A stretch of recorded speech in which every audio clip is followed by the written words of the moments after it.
Our secret taste recipe is to cook with lemon care. Kutties Healthy Samayal. Hello friends, welcome to Kutties Healthy Samayal. Be positive, be healthy. நம்ம சேனலை subscribe பண்ணாதவங்க subscribe பண்ணிவிட்டு பக்கத்தில் இருக்க bell பட்டனை click பண்ணிக்கோங்க. All ஆப்ஷனை click பண்ணுங்கள். அப்போ தான் நாங்கள் போடுற எல்லா வீடியோஸோட நோட்டிஃபிகேஷன்ஸ் உங்களுக்கு வரும். இது வரைக்கும் சப்ஸ்கிரைப் பண்ண எல்லாருக்கும் தேங்க்யூ ஸோ மச். நாம் இன்றைக்கி ரொம்ப முக்கியமான எல்லாருக்குமே தேவைப்படக்கூடிய ஒரு சில கிச்சன் டிப்ஸ் தான் பார்க்க போகிறோம். ஆல்ரெடி நம்ம சேனலில் நிறைய kitchen tips, kitchen cleaning tips, home tour, kitchen tour, bathroom cleaning tips, mixie cleaning tips, இது போல் நிறைய வீடியோஸ் லோட் பண்ணியிருக்கோம்.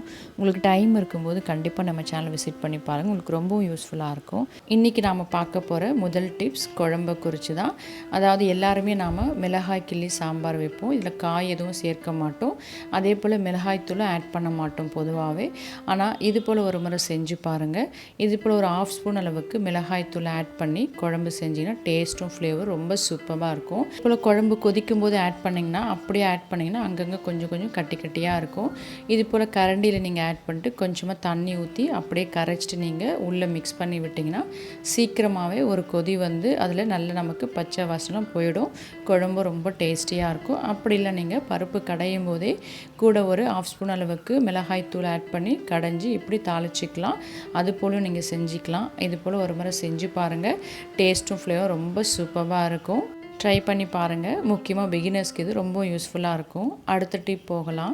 அடுத்த டிப்பில் நம்ம மிளகாய் வறுக்கும் போது கவனிக்க வேண்டிய ஒரு சின்ன விஷயந்தான். நம்ம பொதுவாகவே ஸ்டோர் பண்ணும்போது மிளகாய் வறுத்து ஸ்டோர் பண்ணோம்னா சீக்கிரமாக வண்டு வராது. அதே போல் மிளகாய்த்தூள் அரைக்கும் போது நாம் பொதுவாக வறுத்து தான் அரைப்போம். அப்போ தான் நமக்கு சீக்கிரமாக மிளகாய்த்தூள் கெட்டு போகாது. இது போல் கொஞ்சமாக கல் உப்பு ஆட் பண்ணி நீங்கள் மிளகாய் வறுத்திங்கன்னா அந்த நெடி நீங்கள் அவாய்ட் பண்ணலாம். ஏன்னா மிளகாய் வறுக்கும்போது ரொம்ப நெடி வரும். அதனால் தும்மல், இரும்பெல்லாம் வரும். வீட்டில் இருக்க எல்லாருக்குமே அது இன்கன்வீனியண்ட்டாக இருக்கும். ஸோ இது போல் எப்போவுமே மிளகாய் வறுக்கும்போது நீங்கள் கொஞ்சமாக உப்பு ஆட் பண்ணி வறுத்து பாருங்கள், நெடியே இருக்காது. இன்றைக்கி நான் காஷ்மீரி மிளகாயும் ஆர்டினரி மிளகாயும் வறுத்து தான் ஸ்டோர் பண்ணுறேன். அதுக்காக நான் உப்பு ஆட் பண்ணி வறுத்தேன். கொஞ்சம் கூட நெடியே இல்லை. இது என்னோடய பர்சனல் எக்ஸ்பீரியன்ஸ். கண்டிப்பாக நீங்களும் ட்ரை பண்ணி பாருங்கள், ரொம்ப யூஸ்ஃபுல்லாக இருக்கும். அடுத்த டிப் பார்க்கலாம். இதில் நம்ம வேர்க்கடலை வறுக்கும்போது சாதாரணமாக அப்படியே வறுத்தோம்னா அது டேஸ்ட்டும் இருக்காது.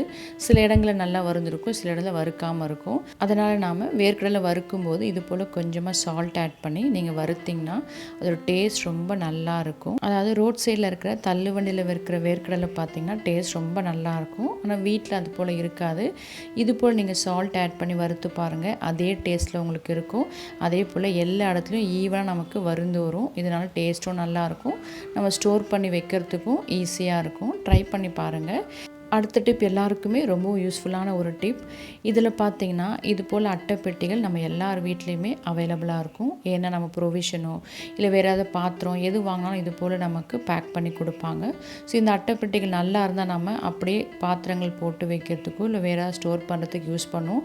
சிலது கொஞ்சம் டேமேஜாக இருந்தால் நம்ம கடைகளில் தான் போடுவோம். இது போல் ஒரு அட்டைப்பெட்டியிலேருந்து தேவையான சைஸ்க்கு ஒரு அட்டை நான் கட் பண்ணி எடுத்திருக்கேன். அந்த அட்டையில் ப்ரௌன் கலர் செல்லோ டேப் ஃபுல்லாக நான் கவர் பண்ணி ஒட்டியிருக்கேன். இது எதுக்காகனா மேலே நமக்கு அந்த ஷைனிங்காக இருக்கும். அதுக்காக தான் ஃபுல்லாகவே நான் கவர் பண்ணிவிட்டேன் அந்த டேப் வச்சு. இதை நான் கேஸ் ஸ்டவ் பக்கத்தில் இது போல் கவுண்டர் டாப் மேலே வச்சுருக்கேன். இந்த சைடு தான் எனக்கு கேஸ் டியூப் வரும். ஸோ அந்த இடத்துல நான் அந்த டியூப்க்கு ஏற்றா போல் கரெக்டாக நான் ஷேப்பாக கட் பண்ணி அந்த அட்டையை நான் அது போல் வச்சுருக்கேன்.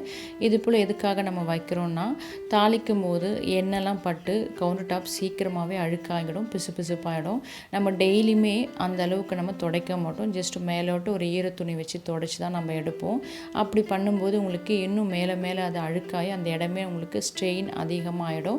அதுக்காக நீங்கள் இது போல் அட்டை நீங்கள் வச்சுருந்தீங்கன்னா, அதுவும் முக்கியமாக செல்லோ டேப் போட்டு ஃபுல்லாக கவர் பண்ணி சைட்ஸில் இது போல் வச்சுருந்தீங்கன்னா தாளிக்கும் போது எண்ணெய் பட்டாலும் ஜஸ்ட் நம்ம லைட்டாக துணி வச்சு துடைச்சி விட்டாலுமே டெய்லி க்ளீனாக இருக்கும்.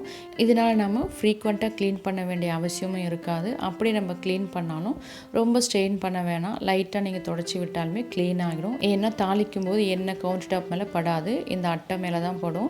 இப்படி பட்டுச்சுன்னா நீங்கள் இது போல் துணி வச்சு தொடச்சி விட்டாலுமே க்ளீன் ஆகிடும். அதற்காக தான் நாம் அந்த அட்டை மேலே செலோ டேப் போட்டு ஒட்டியிருக்கோம். அது ஷைனிங்காக இருக்கிற தொட்டு நமக்கு எண்ணெய் பிசுப்பு அதில் ஒட்டாது. எங்கள் வீட்டில் கிச்சனும் ரொம்ப குட்டி தான், அதே போல் கவுண்டர் டாப்பும் சின்னது தான். ஸோ இருக்கிற கவுண்டர் டாப்பில் நம்ம அழகாக அரேஞ்ச் பண்ணி வைக்கிறதுக்கு தான் இது போல் சில ஐடியாஸ்லாம் நம்ம ஃபாலோ பண்ணணும். அப்படி நீங்கள் ஃபாலோ பண்ணி செஞ்சிங்கன்னா கண்டிப்பாக நம்ம குட்டி கிச்சனாக இருந்தாலும் அழகாக மெயின்டைன் பண்ணலாம். ட்ரை பண்ணி பாருங்கள், இதுக்கு ரொம்ப யூஸ்ஃபுல்லாக இருக்கும். அடுத்த டிப் பார்க்கலாம். அடுத்த டிப்பில் இது போல் தான் நம்ம ஆயில் கேன் வைக்கிற ட்ரேவோ இல்லை நைஃப் வைக்கிற ட்ரேவோ எதுவாக இருந்தாலும் அப்படியே நீங்கள் வச்சிங்கன்னா அது ரொம்பவும் அழுக்காகி ஸ்பாயில் ஆகிடும். ஸோ நம்ம யூஸ் பண்ணுற ட்ரேக்கு ஏற்றா போல் நியூஸ் பேப்பரில் அட்டையோ நீங்கள் அந்த சைஸ் கட் பண்ணி அடியில் இது போல் நீங்கள் வச்சு விட்டிங்கன்னா அது மேலே நீங்கள் ஆயில் கேன் வைக்கும்போது ஆயில் சிந்தினா கூட உங்களுக்கு ட்ரே வந்து வீணாகாது. நம்ம பேப்பர் மட்டும் அப்பப்போ நம்ம மாற்றிக்கலாம். பார்க்குறதுக்கும் நீட்டாக இருக்கும், நம்மளோட ட்ரேவும் க்ளீனாக இருக்கும். கண்டிப்பாக ட்ரை பண்ணி பாருங்கள், ரொம்ப யூஸ்ஃபுல்லாக இருக்கும். அடுத்த டிப் பார்க்கலாம். இதுவும் கவுண்டர் டாப் ஐடியா தான். இது போல் நான் கேஸ் ஸ்டவ் பக்கத்துலேயே தான் ஆயில் கேன் வச்சுருப்பேன். ஸோ ஆயில் சிந்தாதபடிக்கு அதுக்கு ஏற்றா போல் சின்ன ஒரு பிளேட் அதில் அடியில் வச்சுருப்பேன். அதே போல் நைஃப்க்கு தனி ஸ்டாண்டும் லைட்டருக்கு தனி ஸ்டாண்டும் வச்சுருப்பேன். ஏன்னா நைஃப் நாம் ஈரமாக அப்படியே போடும்போது லைட் நமக்கு சீக்கிரமாக வீணாகிடும், அதுக்கப்புறம் நமக்கு யூஸ் பண்ண முடியாது. ஸோ இது போல் நீங்கள் தனித்தனியாக வச்சுருந்தீங்கன்னா லைட் வந்து ரொம்ப நாட்களுக்கு நமக்கு வரும். அது மட்டும் இல்லை, இதில் நம்ம ஸ்டவ் பக்கத்துலேயே வச்சுருக்க தொட்டு தாளிக்கும் போது எண்ணெய்லாம் அந்த ஸ்டாண்டு மேலேயோ ட்ரே மேலேயோ பட்டு ரொம்ப ஸ்பாயில் ஆகிடும். அதனால் நான் அந்த நைஃப் ஸ்டாண்டையும் லைட்டர் ஸ்டாண்டையும் மறைக்கிற போல் ஒரு சின்ன அட்டை வச்சுருப்பேன்.